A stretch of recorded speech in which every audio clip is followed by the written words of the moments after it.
And I'm Meghna.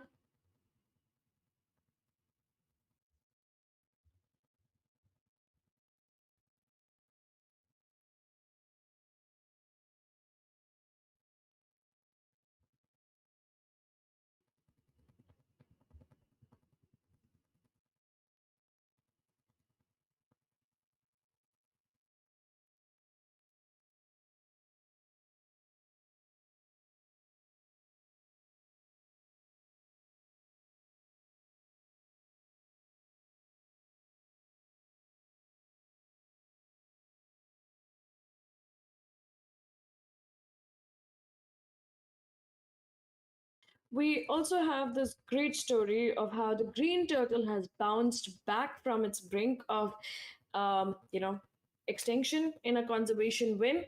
And with that, we're also going to talk slightly about how the North Atlantic right whale, one of the rarest whale species, has also seen population growth. So, one really good positive story, but it can't be all positive. So we also have the story of how the Maldives is opening up its beautiful shark sanctuary to gulper shark fishing after almost 15 years.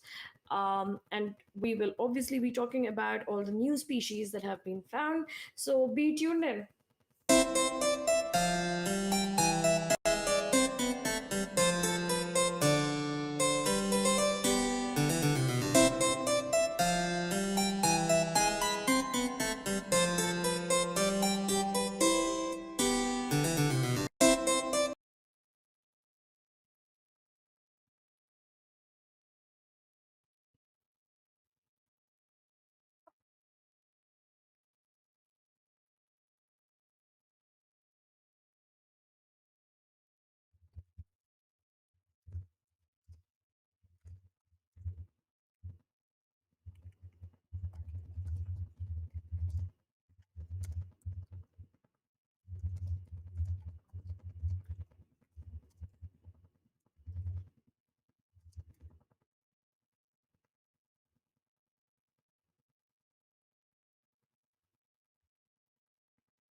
It's basically something where I think Oops and me, we had a great laugh.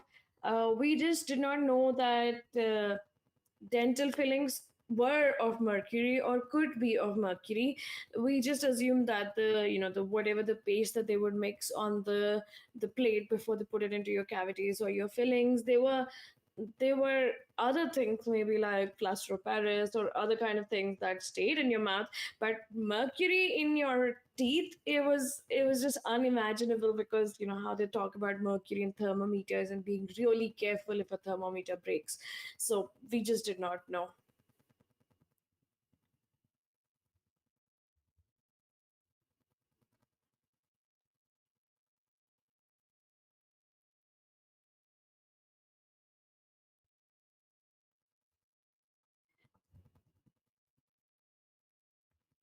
Oh, okay. So oops is I think going through some technical difficulties. It's usually me, as you guys know, with my light and then me glitching and not being visible. But um, today it's just changed. We do not know for whatever reason. So I will just continue reading the topic. Um, so this unique sponge. Oh, I went on to another topic. I'm so sorry. So Britain is facing mounting pressure to ban mercury dental fillings, a practice already outlawed by 43 countries and the EU. This urgency stems from new data revealing alarming mercury contamination in English waters. Over 98% of tested fish and mussels contain mercury exceeding the proposed EU safety limits, with more than half exceeding them fivefold. Mercury, a potent neurotoxin, harms the nervous, digestive, and immune systems. Its organic form, Methyl mercury is particularly dangerous to unborn babies and accumulates in wildlife through the food chain. Dental fillings are a primary source, entering the environment mainly via crematorium emissions. While Northern Ireland will ban them from 2035, no such plan exists for the rest of Britain, prompting calls for immediate government action. So, obviously, there are two, three things that we have to keep in mind here, and this is why we also called the topic Dead Humans Harm Live Fish. This is because, as you can see, the whole description that I've given, it talks about how the emissions or the mercury levels in the fish are actually high because of crematorium emissions. So it means that when you bury a person and the person is decomposing, they're like leaving mercury up into the air, and then when it settles on the land after the vaporization process, it's being washed into these rivers and water bodies. And when it's being washed into them, obviously, where does it go into the water bodies? It goes into all of these fish, they consume it and it goes into their stomach. So, which is again, it's like a circle. So, we get the dental filling, we die, the we leave these emissions, and the fish consume it, we consume the fish. So in the end, we kind of get that problem onto us. um I it's think it has been like that. That sort of makes me think, like, because we as a society, we have evolved, um uh ingested these different kinds of toxins, like when we die, all the junk food, for example, that we might have consumed throughout our lifetime, that goes into the soil, or if we are burnt, all those toxins that we have accumulated, uh, because we live in a society, all the diseases that is a byproduct of our society, um, gets transferred into the earth, and this case um, um, the water. So it enters the ecosystem basically, and we are not um, consuming anything in um, in their natural form. Most of the things we consume nowadays is not the best. I is mean, not the best. It's highly processed, highly modified, and things like that. Yeah. but still, I mean, and the funniest part or the strangest part in this article is it says in 2035 at least Northern Ireland will finally ban this practice, but the rest of Britain has no plans, which means even though they know that the mercury levels are shooting way beyond normal, they do not want a ban, and the only place in UK that is ready to ban is Northern Ireland, and the rest of UK doesn't even care if they're consuming this toxic fish or they're killing the fish or they're bringing the fish to this level that you can't consume it anymore. I mean, to throw throw them a little bit of a bone, not too much, but it is really difficult, especially in such old democracies, to but change a but law. I mean, oops, it's literally killing you.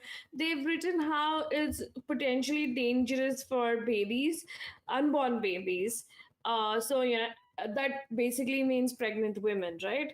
Mm. It's a really weird wording, but it says it's particularly dangerous to unborn babies. So pregnant women would not be allowed to eat fish, and I mean, fish is never, I think, banned from a pregnancy diet, as far as I know. And you just can't eat certain things because it's bad for you. So you realize it's that bad, but you still don't want to take any action because you're one of the oldest democracies. Like, that makes I zero mean, sense. no. I mean, that's the reason I think it would take a little bit longer, but these kinds of things, I think, unless there is a widespread, um, I don't know what causes us to, like, what is that threshold that will cause us to, um, make changes. I will tell yes, you, I think yeah. it's when something like COVID happens, when people just start dropping, dead in videos. um COVID literally was the only thing that got us to that level, like a pandemic level. When people start dying from something, we take some action. So it has to be either COVID level or swine flu level, or some level where you see that this is spreading like wildfire and we need to take action.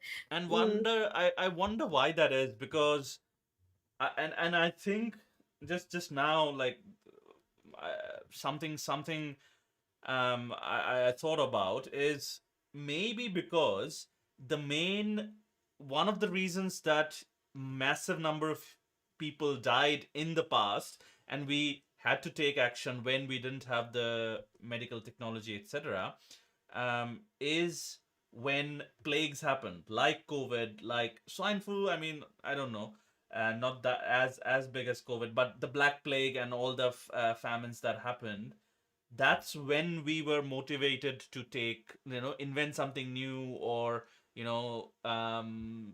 make sure that this didn't happen again, etc., etc. So I think that remnant and that memory of is so embedded in us that we can't. And this is just proved by the blatant fact that we don't make those changes until it comes to it. And, like, before COVID, in the modern times, those who haven't lived through a black plague or any other big epidemic didn't even know that threshold existed until COVID happened, and exactly. we saw. Exactly. But I think oops, the thing is, um as it's a very human tendency, and I think it also comes down to our question, which says, should human convenience outweigh mercury contamination of the food chain? So Hmm. we are a species that loves is convenience. So if we can order food to come home, we would rather not make the effort to go outside. If someone could cook for us, we would rather not make the effort to cook. So we want convenience. So when right now it is convenient to kind of push the problem under the rug, we will do that. So oops and me, we were even Hmm. discussing if we should put in this entire news, that in 2022 alone, like, a huge number of people, I don't know, some millions of people died in India from air pollution. And still, we do not take any consideration for that fact when we battle pollution year by year. So at this point of time, Delhi is choking every year because the wind cycle changes and there is no wind moving across the country. And with Diwali and fire stubble burning, the air just becomes thick with smog, which is smoke plus fog, and people die from it. But and we know it, like, you can smell it in the air. People have breathing problems, but people don't. There is no proper government action. Like the worst part was this year they actually allowed firecrackers to be burst, saying that green firecrackers are allowed. Like some firecrackers that have 30%, that emit 30% less pollution. And in that bid there were, or at least like two times more crackers burst. So that 30% was definitely offset by everything, and you could smell it in the air. So we do not take those deaths into account when they're slow, when you cannot actually attribute it to one factor. So people might be dying by pollution because they cannot breathe and they have problems, but because it's not directly linked to pollution, people are not going to take like massive steps today.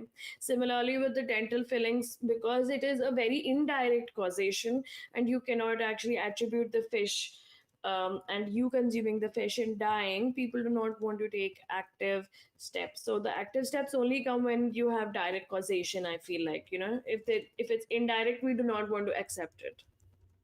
Um, I kind of was wondering. You mentioned something, and it got me thinking. I read this article over the weekend. You mentioned that we um, we like convenience and we like a life of leisure. And what it got me thinking was we like from what the human sort of fossil record is, we used to be very hardworking creatures.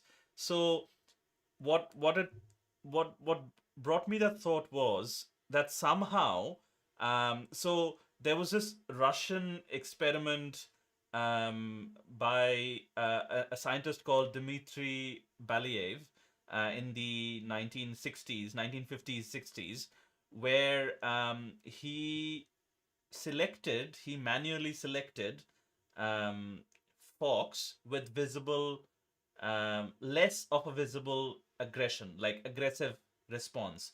So what he would do is he would take these wild foxes and he would let a human walk towards those pups, like the wild fox pups, and he would note down the time at which stage the fox goes ah, and he repeated that.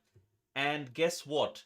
Within a few generations, like these foxes were black foxes, completely black fur, but within a few generations, features like white patches on their fur and floppy ears started started occurring in these foxes. And in the wild, there's only one animal with floppy ears, that's elephant, and no one else. So these features are basically, scientists think, are basically um, attributed to domestication of a species. And there is a theory that we as humans went through a self domestication process. And what it got me thinking when you mentioned that we like convenience is that there might have been some relation with that domestication period and how we changed our attitudes towards a like different things. It has Um, to be a gradual process, I think. Oops, because when I read the accounts of when we were hunter gatherers, we actually spent 6 to 8 hours going out and gathering, and we knew every plant. We had a map of the area that you would go and hunt and gather, and you spent 6 to 8 hours out running around doing your hunter gathering and then coming back and resting for the rest of the day. But you would struggle through that period, then you struggled with survival, but you did not just sit down and say, oh, today I don't want to work, or I want mm, these weekends off, or I want to just go on a vacation. These all came in slowly, I think, especially with our settling down in one place. So we started enjoying things that were not normal, like the fox story that you say. The foxes first probably did not like the closeness because they did not know humans, but slowly when they got accustomed to it, then they were okay with it. So it's a period of acceptance. So it happened with us where we started no, no, this was accepting natural selection. This was like he selected the foxes who did not show visible aggression. aggression. And those were the genes that were passed down by generations. So humans actually went through that domestication process Oh, by ourselves. you're saying those Yes, kind of genes got passed down that's instead of the. correct. That's correct. And that's why, like, white patches in wild animals, they don't exist. White patches on an animal is a symbol of domestication. Think about any domesticated animal. Some of those animals will have white fur patches on them. The second is floppy ears. Floppy ears is a sign of domestication, like a Yeah, species that like has gone through domestication. pet dogs have Um, them. So dogs a have them, lot, cats yeah. have them, um, you know, cows, and all those things. Like the white patches, floppy ears, and there are some other features as well, which I'm not But remembering at this but point. tell me this. This experimentation was probably run with a few foxes. What happened to the other foxes? Did they also develop those genes? No, no, Or no, no, no, no. The wild foxes remained wild. So the group that was experimented on, they turned. like this. Like they develop white patches. It was like magic. Like nobody expected that. Like suddenly from somewhere. Why that happened, nobody knows. But those are the sort of features. So humans, as ourselves, we went through a self domestication process where our skulls got narrow, where our jawline got like narrower. So it's we termed we that don't we don't use our wisdom teeth anymore. We those kinds actually, of things, yeah. like the brawn, like so. One of the features is like scientists say is, I mean, it's a generalized and maybe a stigmatized word, but they say feminization of the whole body structure. So that's the terminology they use. So we went through that because what we find pre-Pleistocene and then post-Pleistocene, there is a significant difference in the bones, and that's how one of the ways scientists identify which era is this bone from. So we like our attitude is always been like even if we do some hard work, our attitude always is like how do we make this easier. Oh, yeah. um We always talk about Monday blues, and thank God it's Friday. So, I yeah. mean, we always want, or we look forward to that rest period. Even things like, going to a gym or making that routine, they tell you that you have to kind of push yourself into that routine till you like that routine. And then you would go to the gym yourself. Otherwise, that initial few days of pushing yourself to do something, you wouldn't. Now, Mm. even someone like I would give you my own example. When I tore my ACL and had the reconstruction, you know that it's a hard 6 to 10 month period of just physio. But once you start feeling okay, you actually feel tough or motivated to continue with physio or do physio with the same rigor. Because initially you know that you have to get well, or your leg is paining, or your leg's not okay. But once your leg starts feeling okay at the 6 to 8 month mark, you're like, oh, do I really need to invest that much time in physio? Mm. So this is a very proper mental mindset that we have, where we do not want to make that effort for a long period of time or a sustained period of time. We would choose the convenient option. We're just a Yeah. species that likes that convenient option. Yeah. Yeah, there is a sort of idiom that, if And my humans had light is gone. wings, oh yeah.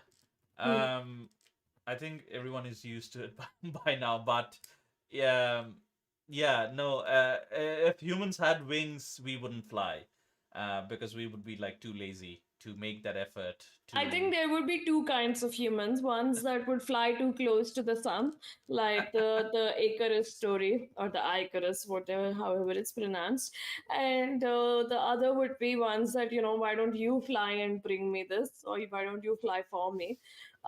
I would do nothing. So I think there would be two kinds of humans. There are some humans who love to hustle every day and cannot just sit, but that's the minority of humans. The most humans, Yeah. yeah. And I think that's where it comes down to things like this, like the mercury dental fillings. We do not we want that convenience right now at this point of time. We do not want to think about not eating those fish, or how those fish are uh, tortured, or how those fish are surviving. We want to just eat them. We don't want to think about the dental filling problem, and it's not even a big change. I mean, all you have to do is change the filling content, like, I like, wonder why we use them in the first place. I'll just do a quick Google search for it. I don't know. I mean, And I would be baffled if it happened in India, because I just did not know this, and there's never been any talks about this. And I mean, all of us, all viewers, everyone included, we know that when we have a cavity, when it's filled with whatever white paste that they use, we've never questioned what it was, but we've also never thought it could be mercury, right? yeah, exactly. No, it says that I mean, again, follow the money. It's affordable. It's cheaper. That's the reason. One of the reasons why, um, you know, they are used. Dental amalgam is what it's called, and then the mercury absorption. There have been studies there. It is very small amounts, trace amounts, so that's not a problem to humans. So obviously it's cheap, not a problem to humans. We kept using it. Um, but now it has obviously started causing huge problems for Again, I the think marine. it's the same thing that it takes years and years, and when it takes years and years for something to change and develop and for us to know the causation, we just don't want to go like in an instant, okay, let's change this. Yeah, It's the exactly. same thing for all of It's our always that problems. convenience, money, Yes, and things like like that. if the Cheaper. governments wanted to take action against corruption, they could do like a swift action, but they don't want to. They want the convenience. If they wanted for pollution, they could do a swift action, but nobody wants swift actions. They want like slow, delayed actions. Like that is what we like as a species. The only time we want really fast pressing actions is when it comes onto us, like or if there is someone who really believes in a cause. Like if there is a cause that you can rally for, then yes. But otherwise, yeah, we want to just be in the background and chill. Yeah. Speaking of causes and long times, this is a story from National Geographic. And I think we have mentioned similar stories in the past couple of episodes here, where they say this sea monster sank ships of, I don't know how to pronounce this. It is easy. Constantinople. Constantinople for 50 years. Was it an orca? So every one of us might have heard the news, and we covered it as well. That some orcas sank a boat or ship after being hit by a different boat in that same area. Um, this report is from Nat Geo, as I said. The 6th century Greek historian uh, Procopius described Porphyrius, okay, a sea monster that tormented Byzantine sailors for 50 years, sinking ships and troubling passengers. Its actions are strikingly similar to modern day orcas like White Gladys, known for ramming boats. Porphyrius' colossal size, likened to a school bus, initially suggested it was a sperm whale.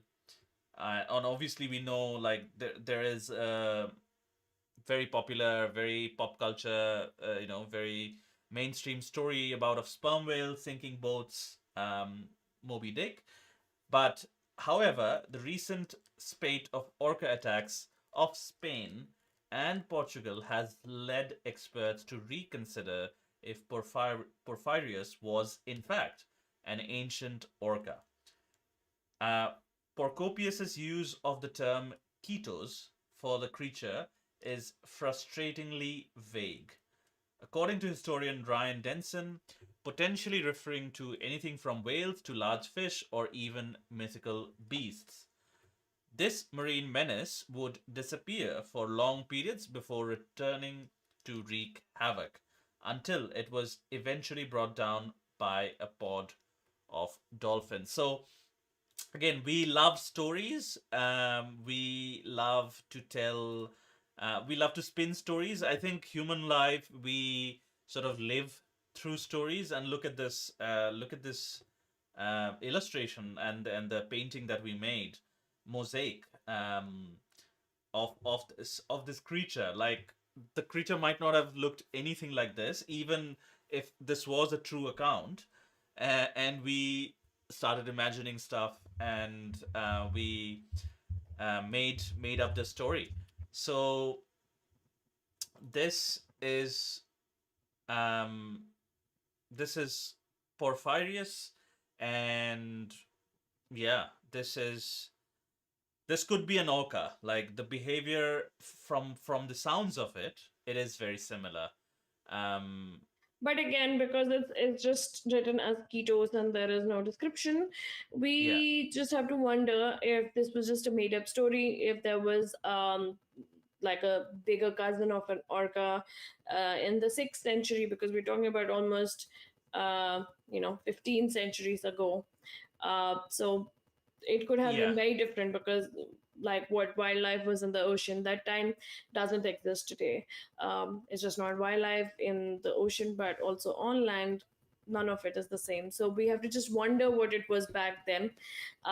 It could be something close to an orca, it could be just a tail, it could be something like Nessie, like that Hmm. really did not exist, but it could also be something like the orca of the modern day. uh, but we could also say that whatever this story also came real.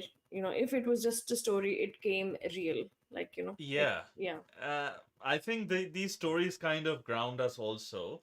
Um, in saying that nature is always even if it was a different creature, but I think, Meghna, like we kind of sort of not kind of sort of we for sure know that 6th century all the animals that existed are pretty much, yeah, pretty much similar to what existed No, now. I think a lot of like I mean, we know about maybe. those, like the animals that went extinct, we know about those as well. That's what I'm saying. I mean, we think we know, we can't Like be sure. mm, we can't be 100% See, sure, i but we i can feel be like like close to uh, sure. I feel like some of the them that went missing, like the megalodon, we can be for sure, because we found those No, but fossil teeth. Megalodon went missing in like the prehistoric Yeah, times. but I'm just saying that we find these teeth and there are remains. But for species that are there are no remains, or the remains remain in the dark, deep ocean, we cannot be sure, right, of what went missing. We have to have some Yeah, kind of remain to structure it. That okay, like how we find dinosaur fossils or dinosaur bones, and then okay, these dinosaurs were existed. We probably don't know a lot of dinosaurs existed or not, because we do not know. We do not have those bones or fossils, so we just can't be completely sure of things that have gone extinct or missing or have changed. true, true, and it is like we tend to think that right now, like because we exist in this space and time, we tend to think that right now is the normal, but actually right now isn't the normal. Right now is the exception. The normal was like 200, 300, 400 years ago, um, and whatnot. Yeah, Uh, but this just shows what I like about this story is that we live through these intense and very involved tales. Um, but there are stories. oops, they talk the same way about mermaids as well, right? They say that the Hmm. really thirsty or hungry sailors who were on the ocean for a long time, when they saw walruses on these stones, they just imagined them to be um like beautiful women, because they were traveling for long distance. They did not have access to good food, good accommodation, other humans, beautiful women. So they started imagining these walruses on the rocks to be beautiful women, and they say that is where the origin of a mermaid, was.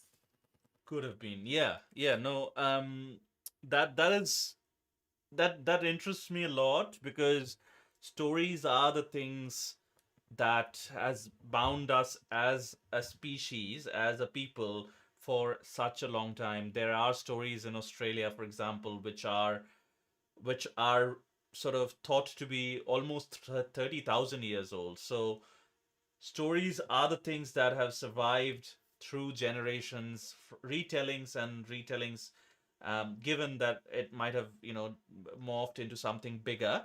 But stories are what has survived. And I think that is the power we must harvest in this day and age as well, the power of storytelling, to rally for these sorts of But it's issues very that we cover. different. But it's very different. Oops. I think in the mythological era, there weren't thousands of stories. There were limited stories that were passed from generation to generation as folklore, and we treasured it and we kept it real. And we still talk about Greek history, Egyptian history, Indian history. We have those history stories, but now with our consumption rate and our concentration rate, we don't even remember what happened 2 days ago. So I do not know how the power of storytelling will actually sustain in the future if No, people I'm would. not saying power of storytelling. Like, I don't care about whether it's sustaining or not, and all the stories that needed to be told has been told already. We are just forming different versions of it.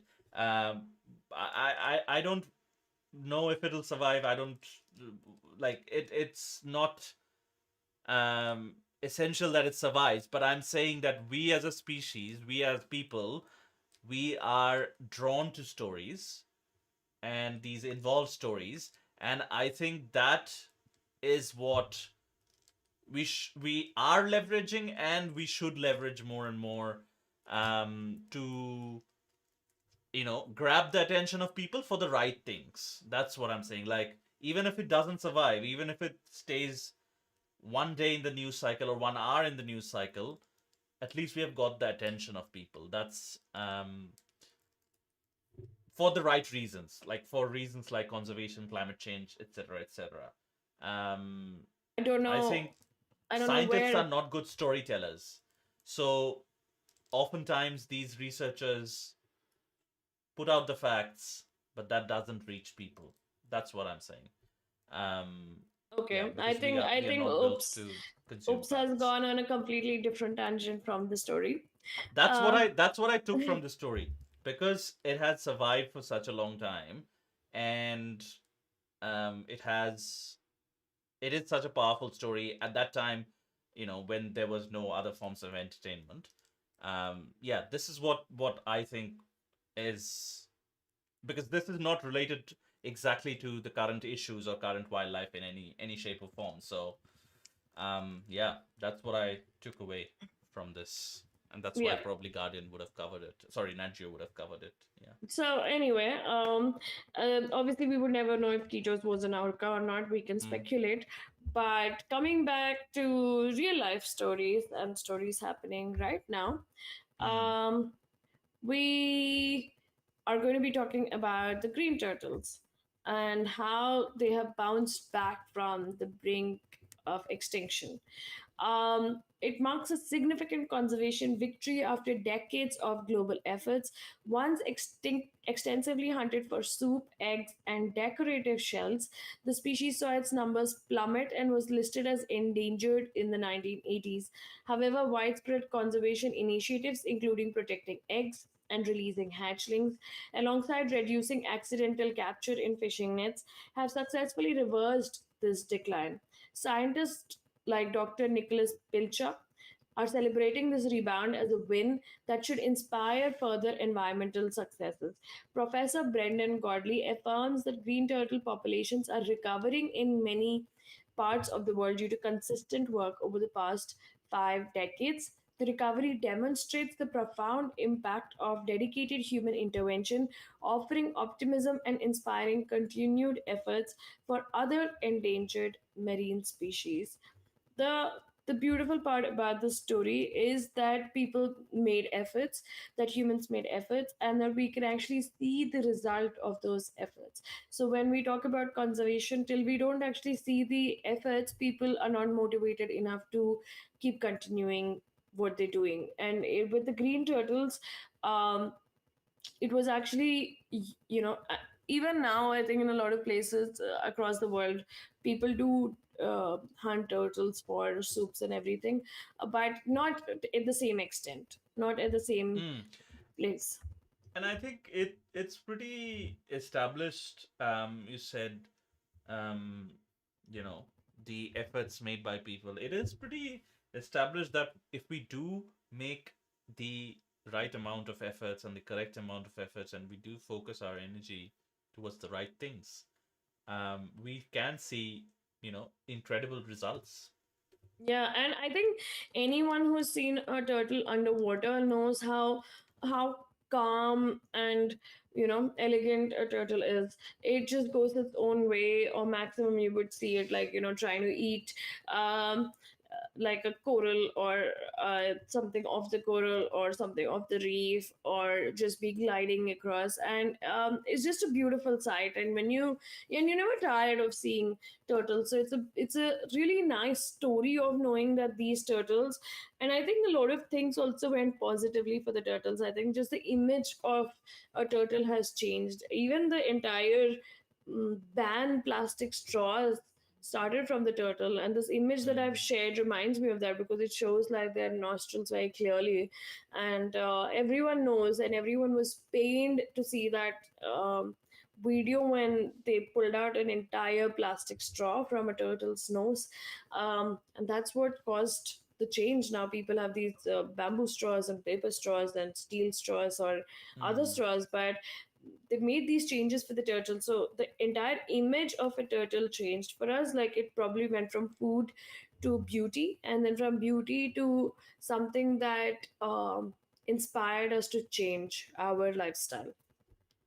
I think like anything done at scale, like because I feel like there's so much that has went wrong since we started doing things at scale. We talk about scalability and things like that in every sort of in a business context and a tech context. Um, but anything scaled to unsustainable numbers, it causes these kinds of effects. The turtles didn't have to be this way, but it just went there because they were like 5 million people and everyone wanted a straw, and everyone wanted to throw off a straw after they had used the straw for whatever, like 30 minutes or 15 minutes or 5 minutes. So yeah. And I think the main thing, oops, is we kind of, I don't know, when we overexploit a population, any kind of population, we just assume that we're not making that irreversible damage. But turtles, if you've ever worked with turtles, or you've ever gone to a hatchery and spoken to people who rescue the hatchlings and release them into the wild, or transport the hatcheries, they will tell you that there's a 1 in 500 or a 1 in 1,000 chance of a baby turtle making it to its adult life, which means their reproduction and their reproduction success is very low. So when you start over exploiting, you're actually killing their chances of survival, because the newer babies that are born, there are lesser and lesser and lesser eggs being laid, so lesser and lesser turtles in the wild. So that reproduction cycle plays a big part in when you explore, overexploit, and finish, or bring a species to that brink of extinction. Yeah, I think even without us intervening, their reproduction success rate is so low. So imagine what happens when we add on all the different challenges that we do. Um, yeah, but beautiful story that it has been a win for the conservation efforts, and we like to see a win. Like we like to have that dopamine release when we succeed in achieving the goal we started out with. So this is a great story. Yeah, and it obviously talks about how it's great for the turtles, but it's not so great for the seals. So some wins, some losses. So the update to the endangered list brought bad news for other species, including Arctic seals, which are moving closer to extinction as sea ice is lost to climate change. Hmm. So more species in the Arctic and Antarctic are moving towards endangered because of how climate change is threatening the way they live. Uh, and hopefully, how we've changed life for turtles across the world, we can change lives for other species. All we have to do is actually band together and make sure that we're working towards saving a species. Now something like the turtle meat for soups is the same argument we have for sharks. Like, why do we need to have shark fin soup? Why do we need to have turtle soup? It's the same questioning. If we question the right things, I think we can make the right changes. No, I think the framing in my mind is there's no problem with having shark fin soup or turtle soup. But it's like, because we have grown to this scale, our population has grown to this scale, we must make those compromises, as you know, as you take like a bitter medicine, or you do something you don't like to do. This is the, not even a compromise, this is the line in the sand that has been drawn for us, because we have grown to such population Levels. No, levels. it's true. It's true. I think I was having this conversation with someone recently, but we talk about how our grandparents or our parents also did not have to think and make decisions according to climate change or global warming or population extinction, wildlife population extinction. But our generation now has the responsibility. It bears the brunt, it bears the burden, and generations going forward bear the brunt of what our forefathers did in the name of industrialization and different things. So that has come down to us because it's at a stage where it's a do or die situation. So if we don't start doing and don't start protecting, we end up killing ourselves. Mm. Yeah, it's a potent thought. It's a potent thought. And I was I was also thinking like, some of the irreversible change that we have done. Um, yeah, there is no way of knowing how many more we are doing. Especially when you mention like sea ice. I don't think if there is a reliable and sort of solution to that problem. Like, I don't think No, no, sea there ice is going is. to exist. There is. There is. I mean, we can slow it down because Yeah, I mean we can slow it that's down. all we can do. Yeah, we can slow it down It's going because to, of. because like without humans being present, global warming has happened in the past. Like, you know, ice ages have come and gone, but this time it's just very accelerated and very unexpected for nature, because we have sort of put in those Yeah, and different it's not like catalysts. nature isn't trying to fight back. Like there are years when the sea ice thickens, and nature is trying its hard to its Mm. best to recover, but there is only so much that probably even nature can take, because changes are happening so soon. So for it to actually resist those changes and to stand resilient, it's going to be hard. Oops, I mean, we Mm. talk about the population and everything, but like even two generations back, or at least four generations back, our great grandfathers and all, they had like so many siblings, and nobody ever spoke about, oh, why do you have so many children? But now, like, we actively talk about how population counts and why we should not have more children, or why it is not a great idea. There's so much talk about it. There was no talk before, and that is No, I because mean, it was incentivized in some shape or form as well, but because it wasn't like a burning issue. It was never an issue. It was never something that they were not meant to do or supposed to do, like I mean, I like think having less children was an issue, because then you were like, the societal framework was such that you needed someone to take care of you when you grew old, and also like, you needed um, more hands in your farm. That's what we exactly, used to be taught, exactly, that if you have more kids, you have more free workers or free laborers in the farm. So um exactly. yeah, but like now with our generation, we have the burden not just for um ourselves, but for the climate, for the planet, for everything. And we need to think about those decisions. But we are making some changes, but we need to keep continuing that. Like it's not like we say, oh, the green turtles come back, great, like let's just go back to doing everything that we did without any kind of guilt. We need to start working towards other species, like how it tells in the article that one win is not enough. We need to keep winning every day. Mm. Do you think it is? It can be very. Like, the reason why the broader public is not waking up to this issue is because people are getting tired of listening to the same thing. It is possible. It is possible, but also I think there is no other way. I mean, you even if you have that kind of fatigue from similar depressing news, it is not going to go away. Like it's the same thing. Like with No, but the majority of the public might be like, we are going to die, no other way, let's die. But I'm not going to bother at this moment. I mean that is how it generally works.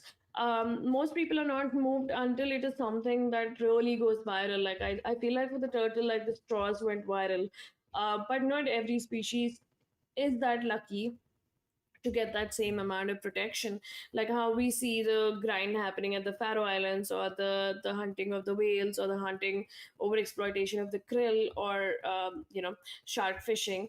Those species do not get the same amount of love because we don't have those one-off incidents that are bringing them into the limelight and people rallying for them to be saved. Yeah, it is. It's really.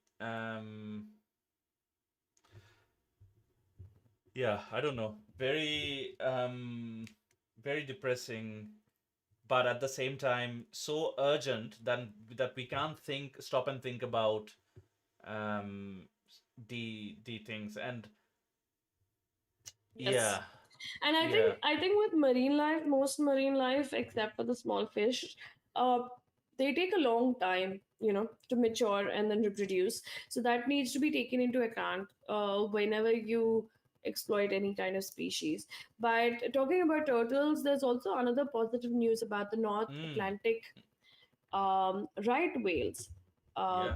so these North Atlantic right whales are one of um, the rarest, or what would you say, it's one of the rarest whale species, and it has mm, seen a considerable population growth, even though the experts are cautiously optimistic, because it's a 2.1% increase and they're critically endangered. And there were only 384 individuals that was spotted in 2024. But this marks a period of slow growth, and that's why they're optimistic, but they're cautiously optimistic. And their primary threats were entanglement in fishing gear and strikes from mm, vessels.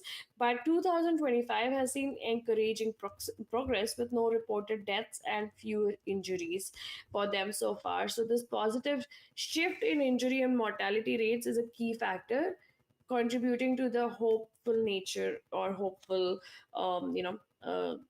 for the hope for experts. But they still have a guarded outlook, and they need to keep monitoring if it's going to be like that. But at least there is a positive change for the North Atlantic right whales, as it has been for the green turtle. So that is great that there is some action being taken for the North Atlantic right whales. It's not the same for all the whales everywhere. Even though humpback whales have made a huge bounce back, there are places where apparently where you go for actually these whale watching, and you go for swimming with the whales in Tonga and French Polynesia. In French Polynesia, there's this entire movement where they're trying to get the government to listen to them and slow down the ferry speed. So there's this entire lagoonish kind of area where the whales usually come and stay when they come in the warmer months, but the ferries keep going at fast speed, and even last year it has led to a death. This year, it has kind of led to a death. So these changes have to come in more and more. Like we like something like just slowing down is not even that tough, but we don't want to make those changes. So we have to make mm. those changes so that we have more positive stories for us to tell you, than more Mm. negative stories. That our roster is, I think, 80% negative and 20% positive, isn't it? Oops. Yeah, always. And I think what you mentioned is very good, because there are, like, most things would require, you know very large changes in our habits and things like that, and how we do business, and a lot of different things. It's interconnected to a scale that most of us can't imagine. But there are also small incremental changes that we can do, like you mentioned, the slowing down of a boat's speed. or using a different kinds of nets, or using a different technique of fishing, etc., etc. And I think if you go search for it, experts have suggested it, day in day out. You know, they have some solutions that are taking into account all the different guardrails that we have, and it's just a matter of us willing to listen and willing to implement um, these kinds of things. It's generally not that difficult. It's generally not that difficult. At least the solutions that are staring right into our faces. Yeah, and this is how a right whale looks. I'm so sorry, but because it's from people, yeah, all the fluff stories were coming up. But this is a North Atlantic right whale, um, and it's very different for its marking and the uh, the white bit, the white barnacles, the white under bottom. So it's Mm. very different to the regular humpback whales, and the way it looks is very different. That is why it's called a North Atlantic right whale. um so yeah, that's there with its part. um so we're hoping that this stays as positive as we just read about it, and the cautiously optimistic can turn to just optimistic, without the cautious bit. Yeah, yeah. It will be good to follow up on this and say, there has been even a further increase in their population. They do have a southern counterpart as well. A southern Uh, right whale, yes. a southern right whale, which are sort of like Argentina, Australia, New Zealand. Yeah, yeah. Um, And they look but very different again. Like it's the same thing like the North Atlantic. They have like these white patches on them, on their yeah, head. white patches on their across their bumps and on their Yeah. like uh, Yes. beginning of Yes. their torso. Yeah, and on the tip of their mouth as well. But yeah, hopefully we'll follow up on this and say that the population has seen an even bigger increase. Um, yeah, hoping for that. Um, let's see. A rare wolf spider rediscovered on Isle of Wight after 40 years. A critically endangered wolf spider, Otonia albimana, officially named after white-knuckled wolf spider, has been rediscovered in the UK after 40 years. Last recorded in 1985, two entomologists, Mark Telfer and Gr- Graham Lyons, found the tiny orange-legged arachnid at the National Trust Newtown Nature Reserve on the Isle of Wight. This significant find occurred with just 9 minutes remaining before their departure, making it an unforgettable discovery. I kind of know what that is, because I was on the southern part of New Zealand last weekend, and we went to this island. The weather turned bad, and we had to return to the mainland, like on a small charter boat, and we were just leaving the track when I spotted a bird, which I wanted to photograph, but then the my other friends were calling, "Oh, the ferry's leaving, or the boat is leaving." So I kind of know what they mean here. Telfer hailed it as proof that effective habitat management, curiosity, and collaboration can yield remarkable results, bringing back a species once thought lost. Lyons described the search as a long shot, having located the first specimen in the final minutes of their 4-hour visit. This rediscovery highlights the importance of conservation efforts and meticulous fieldwork in revealing hidden biodiversity. The species' hunting methods, whether solely pouncing like the wolf spiders or using flimsy webs, remain a partial mystery. Again, positive news, and it's also good to see. Sometimes you don't see the payoff right away, but it's almost like um, we have a saying from the Bhagavad Gita that you just keep doing the work and don't think about the The result fruit. too much, the fruit of the result too much. Did Um, you did you share a picture for the viewers to see yeah, this I can share it. rare wolf spider? Yeah. Um, just Also, 9 minutes to spare, and they found this. It's also such. tell me, oops, why do we name our animals like this, where a spider has a wolf in its name and a shark has a tiger in its name? And I mean, uh, they're all different species. Why do we keep intermingling them? This doesn't even look Interesting question. this doesn't even look anything like a wolf. Like, I mean, it doesn't even have the orange fur or something. It's not even that orange. It's slightly orange. Yeah, I think whatever comes to the mind of the person who discovered it first is what we name it. Because finders keepers, and whoever finds it gets to name it.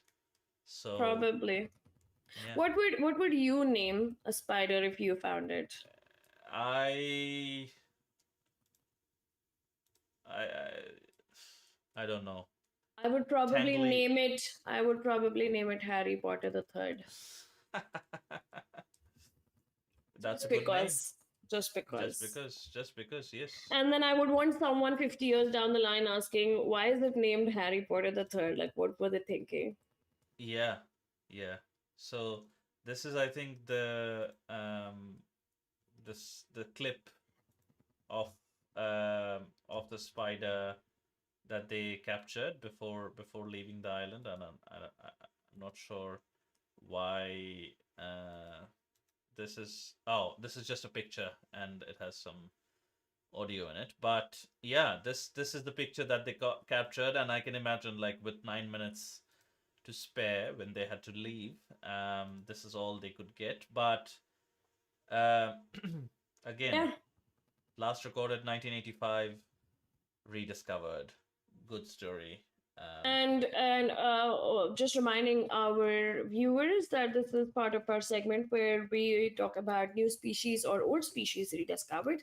Mhm. And this is a small part where we mention and we let you know of the new discoveries, because it's just as amazing to us. When you were leaving Stewart Island, oops, like, which bird did you finally see? The kiwi? Oh, no, no, no! That there was this bird called tomtit.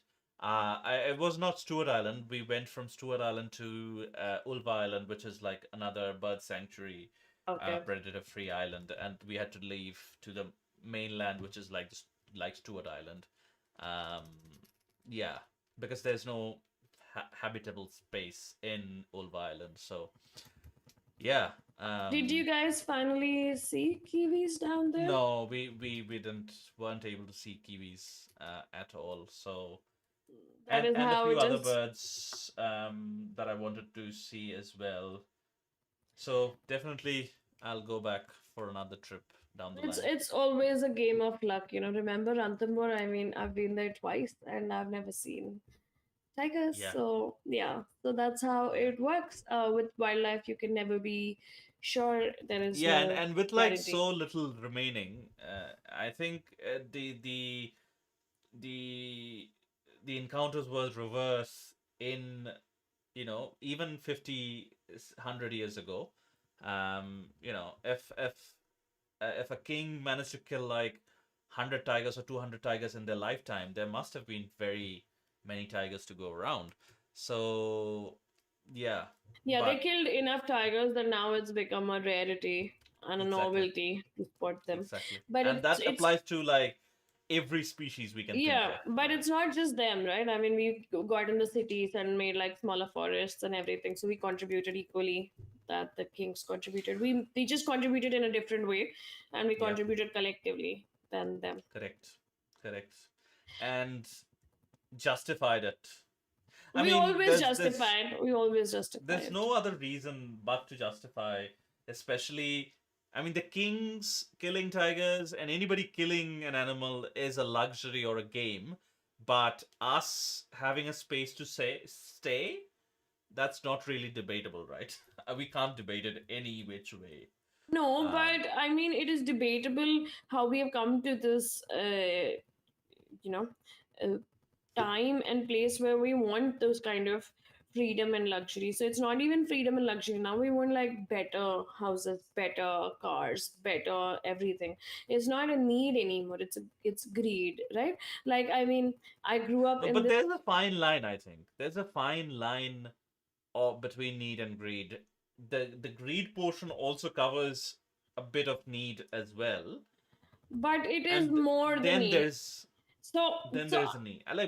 You need a car, but you need a bigger car. That's the greed part, which requires more resources to produce. You know, it's not uh, just that. I mean, etc. remember when we were younger, and when I grew up in the city which had nothing. Like it was just a jungle. There were just like very far off shops, and um there was nothing. It was just green and lush and had all this wildlife, but we developed it, and we call that great. We call it development, and now we suffer with all of the pollution and everything. So this is obviously greed. The population hasn't like multiplied or exploded until we gave that chance, like, right, like we want these fancy buildings, we want these fancy offices, so let's create fancy houses. That's how it's gone. Mm. I mean, yeah, kind of, but also like we wouldn't like if a shop if the greengrocer or the grocer was like uh, uh, 1 hour walk or a 1 hour drive, nobody likes that, right? They would Yeah, again, I want it to mean, be closer. again, you're coming back to convenience. Like But that because is, it is I think it's a framework of the society that we formed, capitalistic society, well, where time when time became a commodity, that's when things started changing. it is I true. feel like. Even when we were younger, I feel like people had time, but now it almost feels like everybody's like, oh, I'm really busy right now. Oh, I'm really busy right now. Oh, I'm really busy. And it's always that's what True, you hear from people. So true. yeah, things have changed. I don't know if people are truly busy or they just uh, have to be busy, but it's just a different timeline. It's just a different way, I guess. Yeah. But again, I mean, coming back to it, it's just that um, our need and greed, our needs have multiplied over the years. Oh, Our 100%. convenience has multiplied over the years, and that will always 100%. keep happening. Let me just retry my light, and then we will go to the next discovery, which is, give me 1 second. Okay, let's hope it stays on for the next hour. Um, Yes, so we have one more species that was discovered, which is there's a carnivorous death ball sponge among new species found in the depths of the Southern Ocean. Scientists have unveiled a remarkable array of new species from the depths of the Southern Ocean, highlighted by the discovery of a carnivorous death ball sponge. This unique sponge, alongside an iridescent scale worm and a previously unknown sea star, represents just a fraction of the largely unexplored biodiversity in this critical marine environment. These findings, reported in October 2025, build upon recent successes, including the first confirmed footage of a juvenile colossal squid in these scarcely explored habitats. Expeditions underscore the Southern Ocean's immense scientific value and ecosystem vital for survival. Researchers are now pushing for continued exploration and study, stressing and understanding and protecting these deep sea wonders is paramount for marine life and the future of the planet. And I think this comes back to the same thing that, I would always tell people that I don't understand why we have to actively um, explore space when we have an unknown ocean right at our doorstep. It's something Mm. where every time we are surprised by what the ocean throws at us, but still we do not respect, or we do not want to invest that much into the ocean as much as we would invest into sending rovers or life to outer space.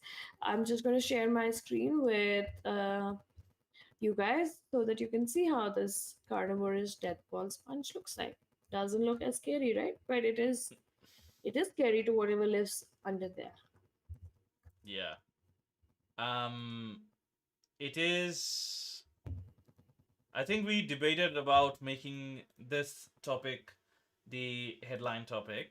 Yeah. Um, but yeah, it's again not only the species that looks good to us and that is, beautiful looking by our standards is worth preserving. Again, we this is something we all might know, at least the people who are watching this stream already know. But yeah, every species is worth preserving because they have their specific and very important role in the larger ecosystem. And this is the photo of the iridescent scale worm that was found there. as Mm, as and we mentioned this before. When you go underwater, the deeper and deeper you go, there's lesser and lesser sunlight. So organisms have to produce light for themselves, and most organisms have a way of producing light. And it could be as simple as something that's in their body, or it could be something that's hanging from their body, but they have a way of producing light.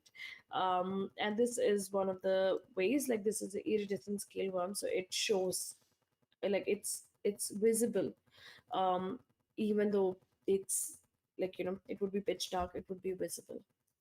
mm, yeah, And yeah, this is the previously unknown species of the sea star, or as we call it, a starfish, or as we yes. know, Patrick from SpongeBob. True. Yeah. So, I mean, I don't think people realize when they see Patrick, but Patrick's actually a sea star, and he lives under a rock. Yeah. So Yeah, yeah, because they've made the two hands into their hands and the other two two into the feet, and the the head is head, also one of the also arms. one of the arms. Yeah. So, I mean, effectively, in this one article, they have covered SpongeBob and Patrick, but the SpongeBob is not square; it's round. So, Yeah, yeah, and people but don't realize like sea stars eat sponges, so it's like in SpongeBob it's all hunky dory, but actually in reality, Patrick would have ate up SpongeBob pretty soon. probably. And also, I mean, if we see this image of the sponge, there's actually some creature that's entangled in the sponge, and there is either a dead sea star under it, or Hmm. there is some other species that's just under the sea star. So either there is some kind of symbiotic relationship, or the carnivorous sponge is devouring them.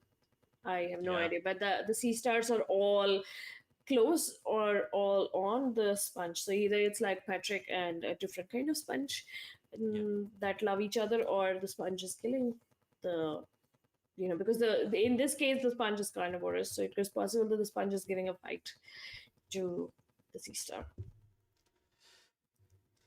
Yep. Speaking of carnivorous animals, there is this story from National Geographic again. It says the comeback of California's gray wolves just took a tragic turn. California wildlife officials have euthanized four gray wolves from the Beam-Sayo pack, making the first legal killing of wolves in the state in over a century.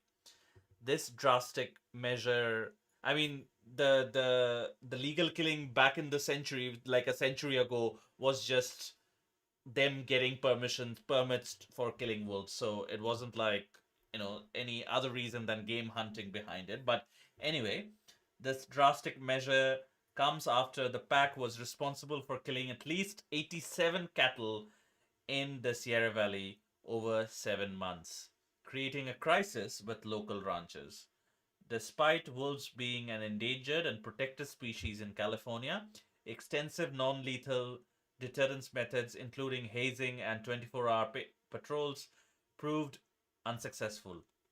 The California Department of Fish and Wildlife reluctantly concluded that complete removal of the seven-member pack was necessary due to its habituation of livestock predation. This decision highlights the complex challenges of wolf reintroduction, even as the state's wolf population has grown to 50 individuals across 10 packs since their return 14 years ago. The agency plans to relocate remaining BMCO members. Again, very similar pattern story. I think we did a story on black bears becoming problematic, and this time it's wolves. And also, it's weird, but with the brown bears, at least there was like a camper that went into brown bear territory, and then the brown bear attacked the camper, or we do not know if the brown bear was attacked, but it was in the brown bear's home base. And here it's the cattle, um, and I don't know I mean, I if think there is no home base left for these wolves to go. They were reintroduced, but again, they were reintroduced so close to, and these ranches, oh my god, they can span like such big spaces just for these cows to graze and to have something from go from one paddock to the other paddock. It's a whole operation, but they're so huge. They take up huge spaces um, Yeah, to but I think produce the weird part everything. about this for me, oops, is that in India, there is a well-known thing that when you're living in a border area with wildlife, if you lose cattle to any wild species, be it a leopard, a tiger, or a wolf, you can actually claim subsidy for it, and you can claim a compensation for it. So the cattle ranchers or the farmers or the shepherds, they are always compensated.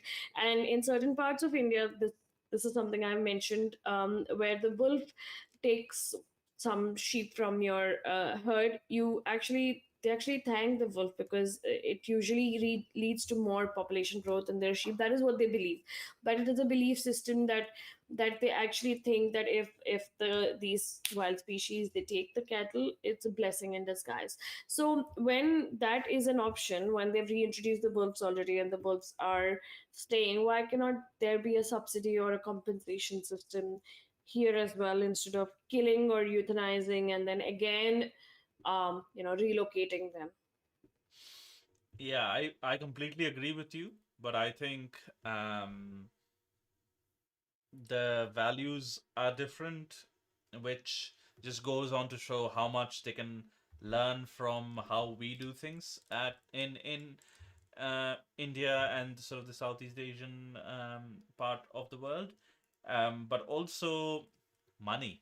I mean, comes down to money, right? They don't want to give money, and like these ranchers don't need that money. That's what I'm saying. These ranchers I are mean, if incredibly they rich, yeah, but if they don't need that money, then they don't need to be bothered by the wolves, taking cattle but now and like then. you imagine you imagine a rich person, they are bothered about one penny more than a poor person who might be begging and homeless. Yeah, but and I don't even know how they are naming these packs because it sounds really Asian, like the BMCO. Oh no, no, Almost this sounds. must be Indian, this must be Western and like American Indian names. Baimseo. Oh, okay.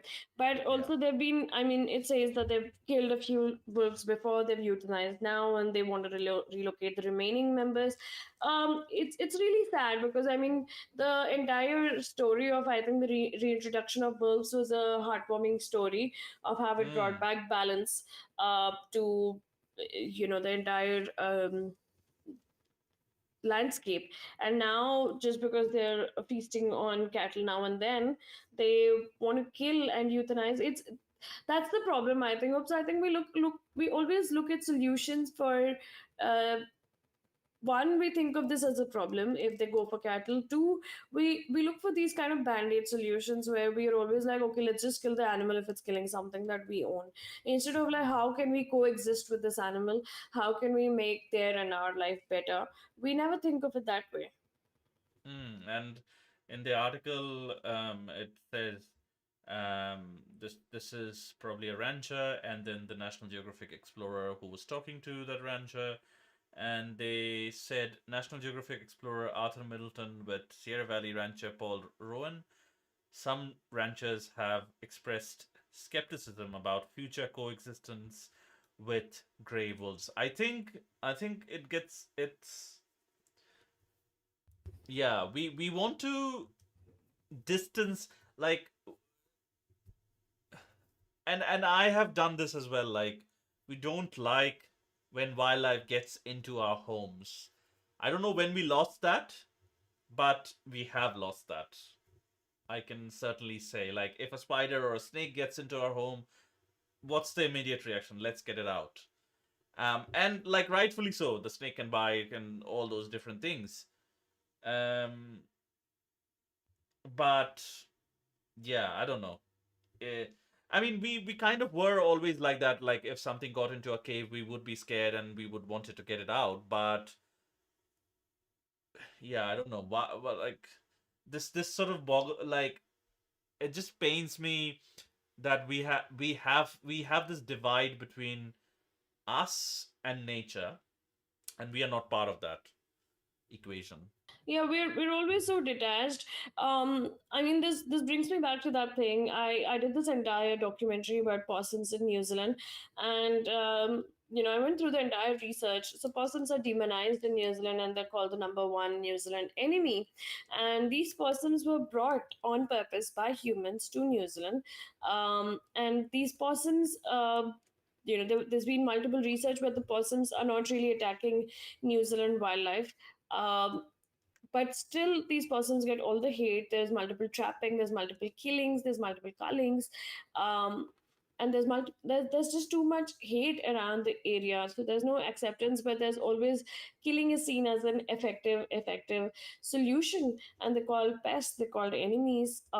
And instead of rethinking how humans have pasteurized the land, and they're just huge grazing pastures and less forest cover, we don't want to blame ourselves. We want to blame this one animal that's just trying to survive in the forest. And it's sad. It's sad that we don't want to find a solution to coexist, but we would rather find it easier to just go and kill. Yeah, I mean, the human part, I think, the blaming the human part, I think we do blame ourselves, but we also quickly see that there's no other way we can do this thing. Like, if we are ranching, if there's a demand for meat, we have to produce that meat. Um, and No, no, these I farmers can understand that. depend on it. I'm just saying that why do we blame the animal for it? Like, I mean, why Yeah, we. and I mean, possums, that is an introduced animal. It is kind of a pest, so it is. I can understand that bit, but this is like a critically endangered animal, and there was so much money spent to reintroduce this animal into its original habitat range, and killing it just seems going backwards. But if the yeah, it's also the I'm lobby, right? wait. I want to correct you on this. You talk about how it's not natural and it was introduced, but do you know that possums literally came with the humans almost at the same time that the Europeans arrived, who call themselves Kiwis now. So how are they pests and we are not? Because the definition of the word pest doesn't apply to humans. Yes, That's the but it, reason. it it is literally at the same time, and it is literally our doing. Like we brought them; they did not No, no, just come but on their but own. they do not belong here. That's what I'm saying. But the wolves belong. in the It, ranges I they were mean, if okay, reintroduced wait. to. So if they do not belong, we did not belong, but we now belong to let's say New Zealand. So they belong to New Zealand as well. So find a solution instead of like saying these are pests and these are here and these are those. So we look at problems like we want to make it a problem statement. That's what I'm trying to say. Like even with natives animals, we want to make it a problem statement, but even with introduced animals, we want to make it a problem statement. The problem is us, not them. But we can't eliminate that our like us being the problem, right? Yeah, but We we can can at eliminate them. least we can at least accept and we can make changes accordingly. We need to accept that acceptance is missing, right? Like if Even something is harming the native wildlife, then obviously we need to get rid of it.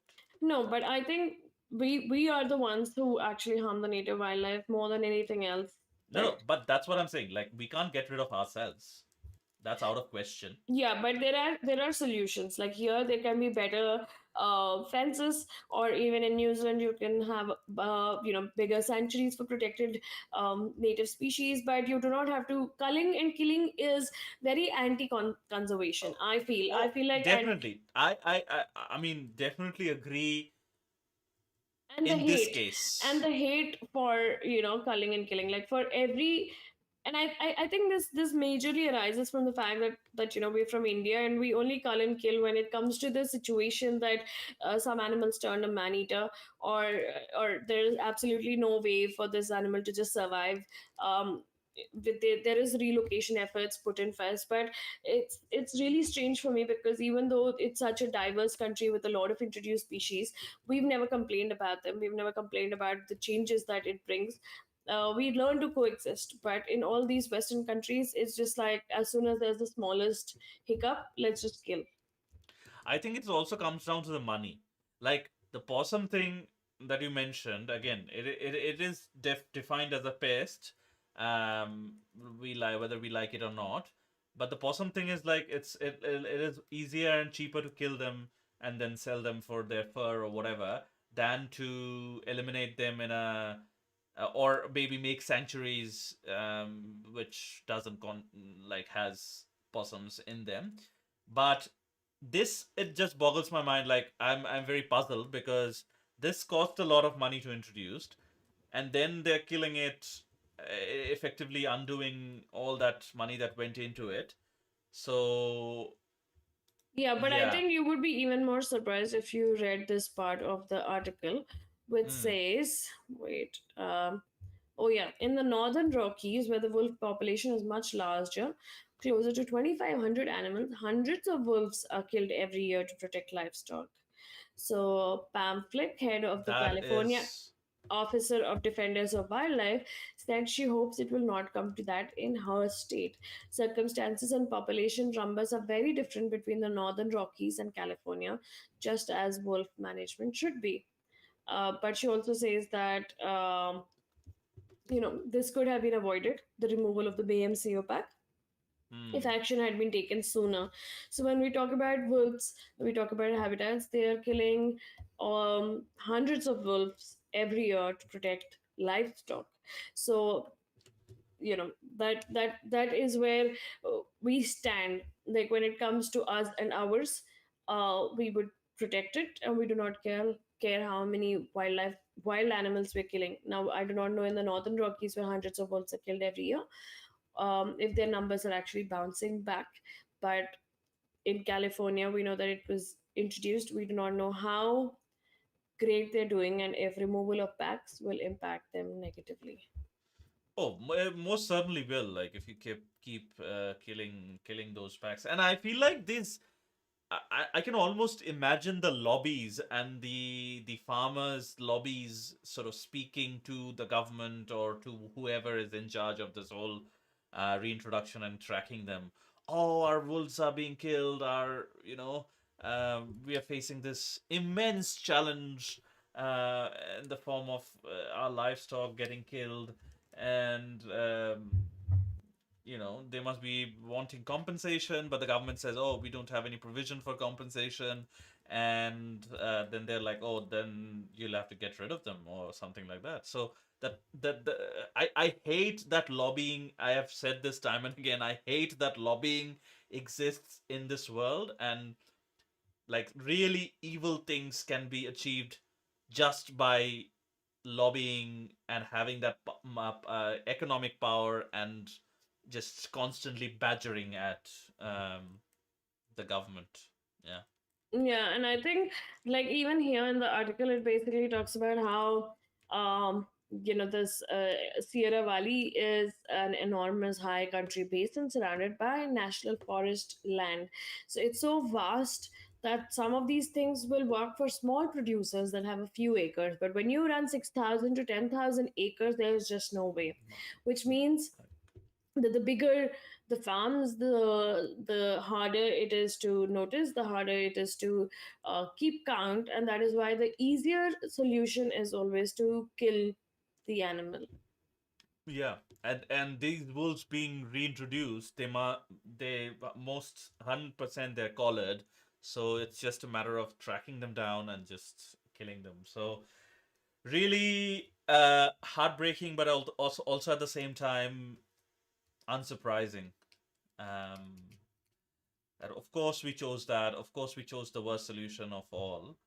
Um, Yeah, and and the thing is like to that give the scientists who have worked in this credit, they must have been like, no, this is not the right solution. I can almost sort of imagine the scientists being like, oh, this is not the right solution. This is certainly going to do more harm than it's going to do good. Maybe it'll going to do short term good for these ranchers or whatever. But and the government not listening to them. I can sort of picture the drama there. yeah, and I think the thing is that these wolves existed here, and they've made a comeback. They've made the comeback, but now we don't want the wolves to come back. It again boils down to our convenience and what we treasure. So we treasure the our cattle more than how wild animals should be treasured. And that's True. that's the pain today, that we do not care about the animals, we only care about us and everything that we own. So so true. Couldn't agree more. Couldn't agree more. So yes, and talking about the wolves, we have another sad story. So this is about the gulper shark fisheries in Maldives. So Mm. Maldives gulper shark fishery has the plan has faced overwhelming backlash. The Maldives' reputation as a global shark sanctuary is under threat as the government plans to reopen its domestic gulper shark fishery by November, contradicting its 2010 ban on all shark fishing. This Mm. decision would strip the nation of its internationally recognized shark sanctuary status. Ocean conservationists and local Maldivian organizations are vehemently opposing the plan, fighting to protect endangered deep water gulper sharks. Three of the four gulper shark species historically targeted are listed as endangered. Reopening the fishery could destabilize marine food webs, impact food security, and damage the thriving shark tourism industry, which generates over $14.4 million in direct revenue annually, far exceeding Mm. any potential fishery gains. A recent poll reveals that over 75% of Maldivians fear the reopening will harm the marine environment. This is exactly opposite to the previous story, because here the people are vehemently opposing. They do not Mm. want this kind of opening, but the government is taking this step. And the fact that you have these potential and great gains just from the tourism industry, the shark tourism industry, and you still want to strip that away. You want to strip away something where you were called a shark sanctuary for the last 15 years. And I was reading about gulper sharks. So they are these sharks that are really in the deep waters, and they have a really slow maturity period, and they would have like one. I think they mature over 20 years. Then they have like one or two pups over 20 years, and they have a very slow reproduction rate. And the previous gulper shark fisheries that existed, um, those gulper shark fisheries kind of collapsed within a few years because they brought the gulper shark numbers down to a dangerously low level, and they just couldn't sustain the fishing. So the government knows all of this, And the update on this is that yesterday it actually allowed the permits for 40 vessels, and 40 vessels are now allowed to operate and go for these gulper shark fishing. It is heartbreaking. Again, I always talk about how much it means for a conservation issue if the pressure or the law changes, and the the outcome is directed by the government or the ruling body. It makes so much of a difference. But when we see these kinds of you know these kinds of steps being taken by the government, it really is, doubly, it's a double whammy. Yeah. um And the thing is basically that these gulper sharks they are being fished for their liver.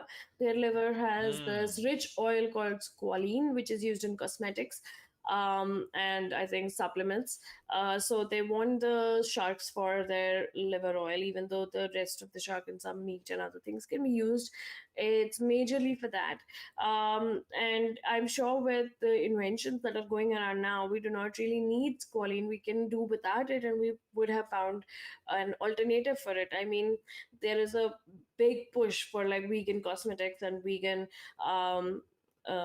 products. So why are we not going the same way for other things? And the sad part is, I mean, when the entire nation is called a shark sanctuary, something like the gulper fishing, when you go deep and you fish for these sharks, you potentially are also threatening other shark species that can be a major bycatch. Maldives is mm, one of those places where you can find an amazing amount of sharks. You have tigers and threshers and black tip reef sharks, and you have the ocean X mm, sharks, and you have so many varieties of sharks. You name it and they have it. And it's proudly been called a shark sanctuary. So it's strange that they want to just throw it all away for the liver oil of one of the shark species. yeah. And again, imagining, I can sort of imagine the drama of like the government saying, "Oh, this is for our development, this is for our economy," and all the different reasons the government might have been giving. And did you see in the article if the government has made any comments on the story or on this whole thing? Um, I Yeah, would it's guess actually not. really weird because the government is seeing massive backlash. There's a petition that uh, we would share in the pinned comment of this of our podcast. But despite all the noise, the commotion, the government just did not care. They went ahead with their plan and they reopened it. Mm, the Yeah. yeah. And the thing is, when you and also these gulper sharks are already in endangered, and one is I think near threatened in the IUCN red list. And when these sharks are already endangered, it makes zero sense for you to open up the ocean for its fishing when you know that they're already endangered species. Mm, yeah. Yeah, it is. Again, sometimes we make these choices and decisions which feel like, surely we wouldn't make that decision. Then next day you're here, okay, we have made that decision. Oh well. Um. Yeah, and Maldives is one of the 17 shark sanctuaries in the world. So there are very few shark sanctuaries in this world. And even though it's recognized that way, uh, the government doesn't care. And it's weird that the government doesn't care about its image. Mm, yeah. I would.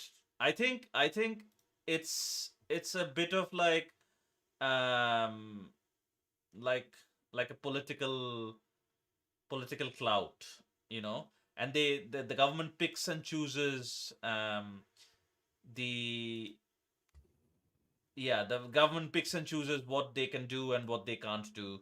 um you know yeah, depending. Yeah, and Some things they would be really not wanting to do, but some things, some other things, they would be like, okay, probably nobody would notice or nobody would care, so let's do that. yeah, so this is actually the sad part, I think, about governments. You know, they do not care. They just, if they've thought of something, they'll just go ahead to do it. And you know, they're the ones that's supposed to be responsible. So they are the ones who set the the the narrative. And Mm, you know, the newer generations that will come, they will know when you you know that okay, the previous government has done this, so we need to stand up to it. But now, you know, the government itself is so spineless in this mm, case. yeah, Even though there is massive backlash, they're going ahead with it. right. Yeah, I mean, yeah, governments are not known for being strong armed into something. So they would be like more pushback, more will do it kind of. But really Yeah, sad to see that. And I have always maintained that governments have that power of really, as you said, really changing that narrative and making it illegal. That is the easiest way to get something, like get people to not do something. Um, and like making it illegal, but also enforcing that legality. So yeah, and I'm sharing yeah. some pictures of gulper shark on the screen. So as you can see, because they're a deep shark species, you can see their eyes and how they look really you know, like those ghost eyes and really hollow, because they need those kind of membranes to see in the dark deep sea. Hmm. So they're you know, they're really really dark sea species, and you cannot really encounter them when you would go diving or something. So imagine how long the lines have to be to actually capture these sharks. And as we have spoken about this like multiple times, sharks are the apex predators of the ocean. It doesn't matter if you're as small as a gulper shark or as big as the great white, but they help the ocean thrive by managing the ecosystem and by balancing the ecosystem. So when these gulper shark fisheries are going to open, uh, you know, the bycatch of the other sharks and the gulper sharks, these are probably going to create impacts and ripple across the Maldivian reefs and the Maldivian ocean environment. And the money they were getting through legalized shark tourism would be greatly affected if this is going to be a hit on their marine environment. This is so true. And I feel like in this day and age, like there's no single person in Maldives who might not know about the harmful impacts this might be causing, and still choosing to do something despite being overwhelming evidence and all the pushback. Yeah, it's really dumb, to put it out very blatantly. Hopefully, you know, we have a positive update. The petition works, and we urge all of you to please sign the petition that we would have in our pinned comment. Every sign counts. That's the least you can do, even if you cannot be on ground and actually protest for this cause. But it helps when you sign any kind of petition, because you're one of the voices that want to be heard. Hopefully there is some positive change, but it's always difficult with the government to expect change, because they like to bring about negative changes really quickly with the legislation, but positive ones, it takes years and years for them to actually do something good for the animals. Hopefully the Maldivian government realizes that uh, this is not a cause they should be rallying after. The better cause is to promote shark tourism and stick to their really really amazing shark sanctuary status. Hmm. Yeah. I've placed a comment on the different streams. If anybody is wanting to sign it right now, because no time like now. But yeah, it's hopefully, again, as Meghna said, hopefully the petition works out. Yeah. Yeah, we really need to start saving the sharks than trying to exploit them. And they're already endangered, so any kind of over exploitation would mean that we are driving them to the brink of extinction. Like deliberately, which would be even sadder. Yes, Which deliberately. would be deliberately Deliberate. knowing that this would cause them harm. True. Um, Sure. And as sad as it may be, I guess we have to just wait for updates. We have to have our fingers crossed and we have to hope for something positive. Um, we do still have time for one more story. Oops, do you want to pick up a story? I just wanted to mention COP30, which is happening this year in Brazil. So next week, I think, 10th or 11th November. But just wanted to put it out there for people who do not know what COP30 is. COP basically stands for Conference of the Parties. So COP30 is the 30th annual United Nations climate meeting where nearly 200 nations convene to discuss strategies for limiting and adapting to climate change. Occurring 10 years after the Paris Agreement aimed to restrict global warming to 1.5 degrees Celsius, this summit is vital for assessing and planning future action. Scheduled from November 10th to 21st, with leaders meeting earlier, it often overruns due to negotiations. Yeah, nobody can agree on the best plan when it comes to such trivial things like climate. Maybe, I don't know. This year, COP30 is hosted in Belém, Brazil, with the Amazon within the Amazon rainforest. Within the Amazon rainforest. Okay. Okay. The location presents significant logistical challenges. Okay, it is actually within the Amazon rainforest. Okay. Why? I don't know. Including poor transport and accommodation scarcity, raising concerns about equitable participation. Controversially, section of the Amazon rainforest was cleared for a summit. And Brazil continues to grant new fossil fuel licenses despite the conference's climate focus. Well, there you go. We want I to do think, good things, but good things will never happen. yeah, and I think it's like a double edged sword. Maybe they want to have the conference within the Amazon rainforest to tell you how important it is to protect the forest, to give you the proper forest feel. It is in a really remote location, but also contradicting to it, they've actually built a road so that there is better transport, and it is easier for these nation, what do you say, representatives to reach. Also, weirdly, how they've spoken about how Brazil is still granting fossil fuel licenses despite the conference's climate focus. um, this is, I think, where it always gets interesting, that the governments would meet up. They don't have to stick.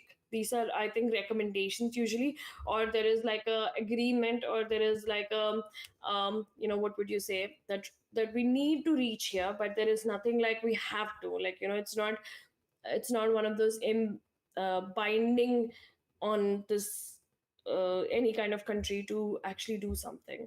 It is I optional. mean, the Paris Agreement is binding. The Paris Agreement and all of these other agreements that are signed here, they are binding. But obviously, as the summary said as well, it is obviously that negotiation period that lasts long because people know that this will be binding, so they want to negotiate more. It's almost like there are some countries who are like really for it, and sort of the UN Charter is really for it. But then I think the negotiations are basically countries wanting relief, basically wanting to do less, and that's what, because otherwise I don't see why negotiations would happen. I can't imagine countries wanting to do more and the UN saying No, no, no. You can't do more. I still don't think there is like ramification if you cannot reach your goals. Like there is I think an understanding that you should reach, but I do not know if there is any repercussions for it. Like, you know, like if you are not able to reach here, what happens? As far as I know, the last time Trump came to power, he actually backed out from COP30. They withdrew from COP30, like the US. Yeah, no, Uh, no. If you withdraw, then it's fine. But like the stopping killing, like Japan has withdrawn, has I mean has had withdrawn. But if you withdraw, that's a different story. But if you're in that and if you want support, so how it is binding, how the ramifications are, is if you have a war in your country and you want other members of the UN or NATO or whatever to support you, then they won't support you. That's the ramification. Yeah, but I mean, why do we even want war? Either way, like, I mean, we have been really, really useless in stopping the Israel war. Um, No, no, uh, no. Like, whether we want war or not, war military is almost certainly the biggest of every country's budget. So we are always prepared for it. We are afraid of it, and it is a big ramification for any country, even if they know that there realistically won't be a war. So on paper, it is a big ramification to have if they don't follow the agreement. yeah, so again, the agreement says that we aim to restrict global warming to 1.5 degrees Celsius, but again, it's but oops, if it was this strong, or if the ramifications were something worrying, then it's really weird that the same country that is hosting it is also continuing to grant new fossil fuel licenses, with the conference just, you know, being in less than 10 days away. Exactly. Exactly. It is a little bit daunting, but I think they're like that. They're like that kid, who thinks like they're like us. They're like humans. They are humans. You know, when we think, oh, this happened to our parents, surely it wouldn't happen to us. We feel like everyone feels like we are not going to die anytime soon. Um, Although we know that is the truth of life. So that's how I think Brazil is thinking. Oh, nothing would happen to us. There wouldn't be any war with us, or we wouldn't need the support, or maybe we can do a little bit more and nobody would notice. Yeah. Um, I think also the problem is, for most governments, development is one of the goals, and development comes at a cost. It's not pretty, it's usually ugly, which means, you know, revenue generation through fossil fuels or other kind of means, um, mm, or just you know, developing spaces where that would mean deforestation. So I think most governments actually prefer the development route over the protection route, and mm, they might try to kind of what would you say, nullify the effect by planting some trees here and there, or, you know, making other areas protected, or like having boundaries of protected areas or creating new protected areas. But the development doesn't stop, and this development is still at a really, really high pace. mm, yeah. But definitely keep an eye out for the COP30 happening. Look at those issues. It is good to follow what's happening in the leadership world, because these are the leaders that are representing our countries, and that's why I wanted to mention this now. Keep a lookout if you have certain things related to climate change and conservation and things like that. Definitely writing to your respective senators or members of the parliament definitely helps. Definitely puts some issues, because they are also humans. They can't be aware of every issue that is out there. Putting your issue in front of them also will help. You know, we never know what sparks. change, or the smallest of the letters can spark the biggest of the changes. So write to them, talk to your friends about this. Not like this, and the general ideas that we sort of try and share um, in this podcast and in this show. Um, yeah, but COP30 is happening. Definitely follow the news around it. We'll try to update you um, in the next couple of shows as well as it goes on. But this is one of the key uh, cross country collaborations and meetings that happens you know yearly, and it is an important one. So yeah, that was about COP 30. Yeah. So I guess that's where we're going to wrap up this show today. Um, Obviously, at the end of every show, I always ask my viewers one, we would want to know which topic you found interesting, but were you as amazed as us that dental fillings could have mercury and that Mhm. mercury could eventually come to, you know, bite us back? So, did you know that how the systems work? Um, and what actually happens when we just choose convenience over change. Tell us what changes you do in your daily life, um, and what changes you would actually ideally want the government to see. And obviously, please sign the petition for Maldives. Maybe if there were more signs, the government would hear them.